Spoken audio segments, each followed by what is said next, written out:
Take a minute and breathe. We have to take a minute and breathe. Sometimes when our feet hit the floor, as soon as we wake up in the mornings, we are irritated, agitated, frustrated, on the go. What do we have to do? How we going to get there? If we're going to be late, so we have to breathe first. Work is going to be there. Your children is going to be there. Whatever problem you think you have to attend to today is going to be there. So stop and breathe. Just breathe, baby. And that's what I have to do. And, I haven't been able to make a video. My phone was broke and I decided to finally buy a new one. And because it was messing with my purpose, iPhone was messing with my purpose. You notice in my last few videos, my volume was pixelated. Let me turn this heater off. Y'all know I am going through premenopause. So we cannot have that.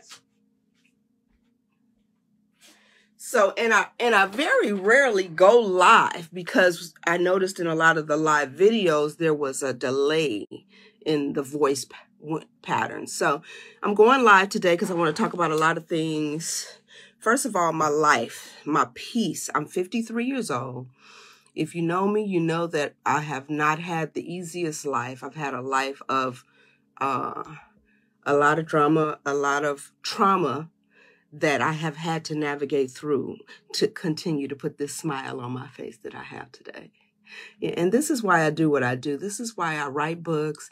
This is why I do my videos, because I say this all the time and my kids always go, Mom, you always talk about you're going to die. No, I'm not saying that I'm going anywhere anytime soon. But what I am saying is we are all going to die and we want to leave an impact on the people that come behind us. I'm not going to be here forever. So that's why I get up and I make a video, because that digital footprint will last forever. Generations and generations. My great-grandchildren will be able to watch my video, you understand, and heal from something that they might be dealing with. Problems aren't going to go away, okay? They will be light and dark in the generations to come. We have to teach them how to navigate through it. So I talk to you guys a lot about the things that I currently deal with. I smile a lot all the time, which is why I named my first book, My Spiritual Smile. Even though some people were like, oh, maybe you should change the title. I didn't want to change the title because my spiritual smile, that's what I felt in my soul. That's what God was giving to me, because I want people to know that even though I was smiling, on the outside, on the inside, I was very much broken. I hadn't delved into the inner me, the things that I needed to heal from to help close that gigantic hole that was in my heart from witnessing the murder of my grandmother and from being an abandoned child and going through the abuse of feeling of not being wanted by your mother and feeling like you weren't valuable no matter what you accomplish in life. People who say, oh, you're amazing. Oh, you're the braid queen. Oh, you guys know I've owned Braids by Sabrina for 26 years.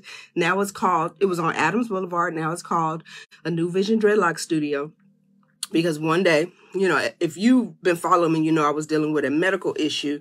And in order for me to really steal my life long enough not to let that debilitate me and take me out of here, the idea of it, the fear of it, I had to get rid of my staff. I said, okay, Lord, my salon's been named Braids by Sabrina for so many years. What am I going to call it? God was like, it's a new day, a new vision. So now it's called A New Vision Dreadlock Studio. It's on 67th and Crenshaw. You see that big old sign. I do a lot more teaching than I don't braid at all. So please don't call me, ask me to braid ever again. What I do is extremely expensive, which are the dreadlock repairs and the dreadlock extensions, but I haven't missed a beat.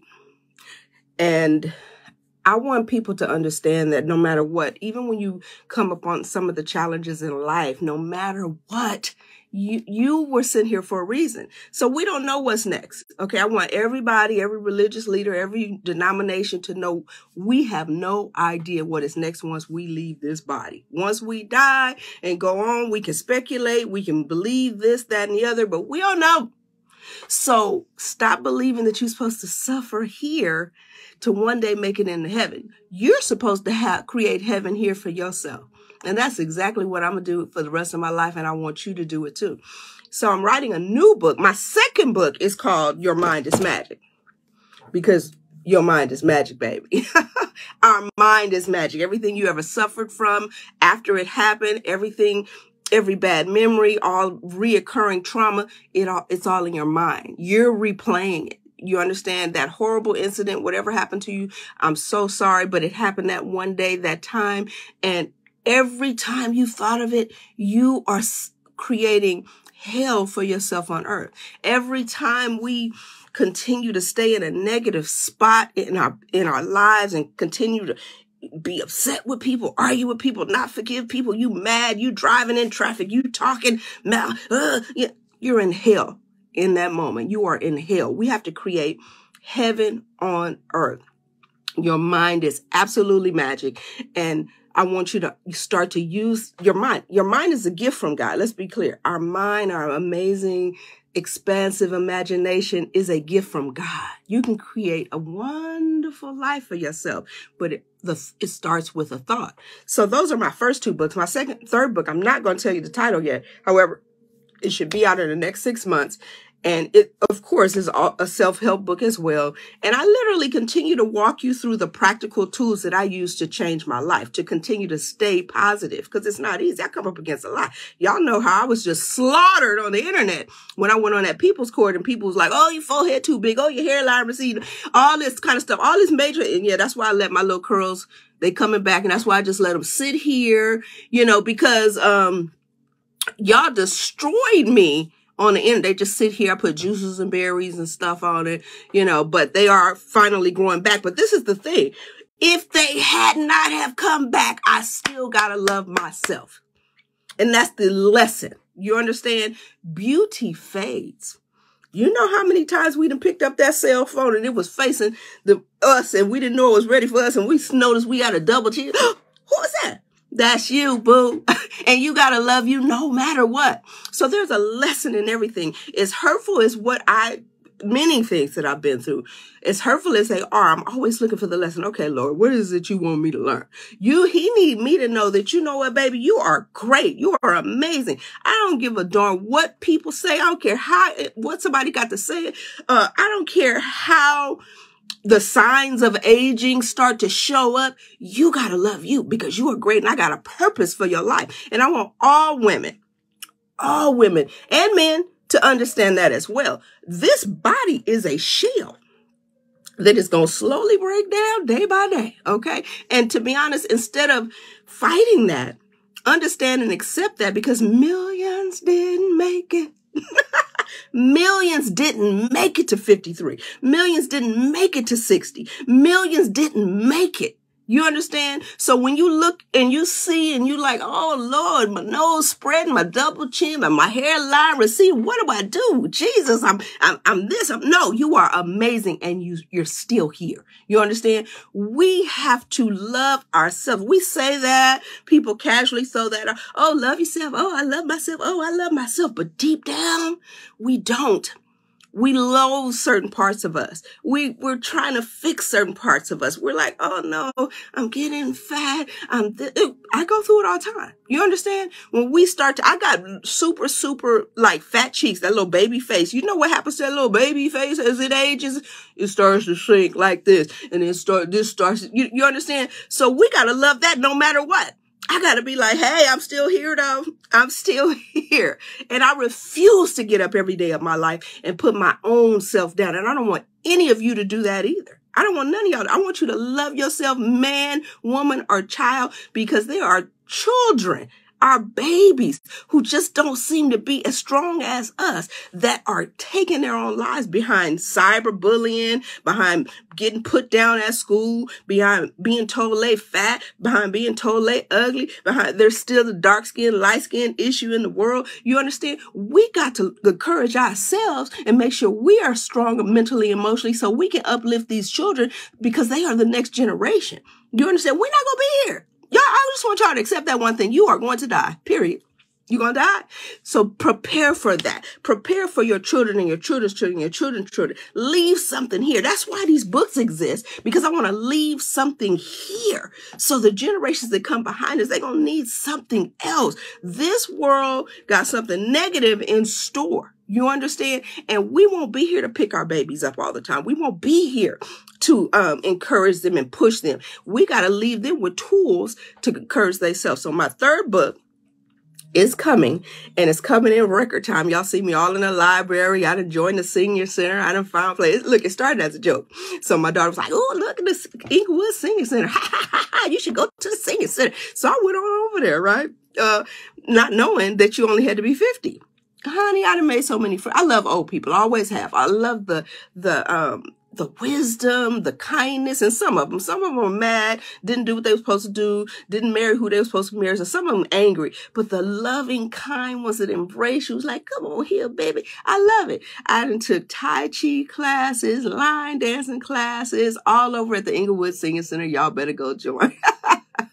But I just wanted to come to you this morning and talk to you about the fact that I want you to love yourself.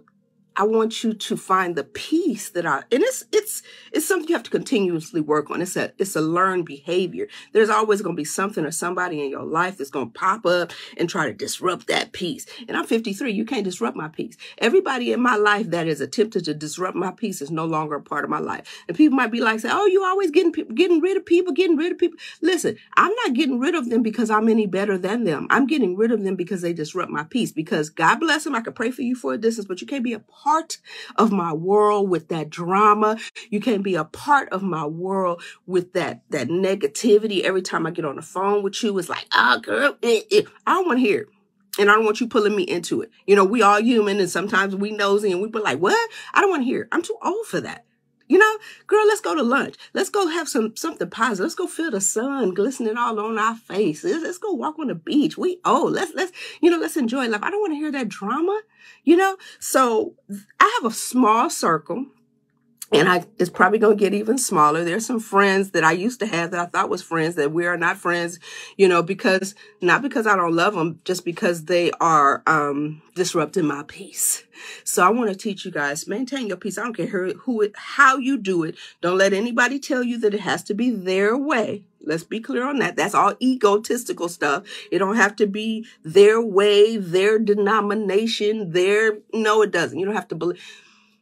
It is done unto you as you believe, okay? I encompass a whole lot of different beliefs. I was raised church, God cried, used to put on a little usher uniform, used to hoop and holler in church, all that stuff. I was raised that. I'm grateful for that foundation. I have adopted some other things as well, some other spiritual practices as well. But at the end of the day, there's one amazing divine source. There's just one amazing divine source. I don't care what you call him, whether it's God, Untor, Yahweh, it doesn't matter. What you better know is you didn't do absolutely nothing. You didn't program Alexa last night to tell her how much blood need to go through your arteries and how much oxygen need to go through your lungs for you to wake up.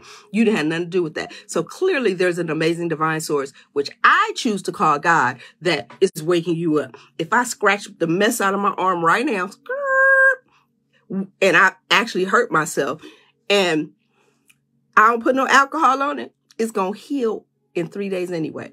So clearly there is an amazing source working in your favor, that is working in your favor. It has nothing to do with you. You have nothing to do with, you didn't create it. It created us. You understand? So I choose to call that God. And I also believe and have accepted and adopted the amazing healing properties of the earth. I just, stop the fight. Stop the argument about your way, my way, this way, that way. If it's good, it's God. If it's good, it's God. Simple as that. If it's good, it's God. If it's bad, if it's evil, if it got you mad, if it got you hating somebody, if it got you want to hurt somebody, want to choke somebody, if it got you in a negative place, always irritated, agitated, it is not of God. Push it on that way. But it does exist. Light and dark will always exist. You have a choice every day whether you want to go this way or whether you want to go that way. That's why you always see me with the yin yang symbol. It's simply because we have to understand that you would not know the beauty of light if you had not experienced darkness. up and down, light and dark, right or wrong. They always exist. Do you understand? So you have to understand that dark and bad's never going anywhere. You choose every day whether you want to operate on this side of the coin or on that side of the coin.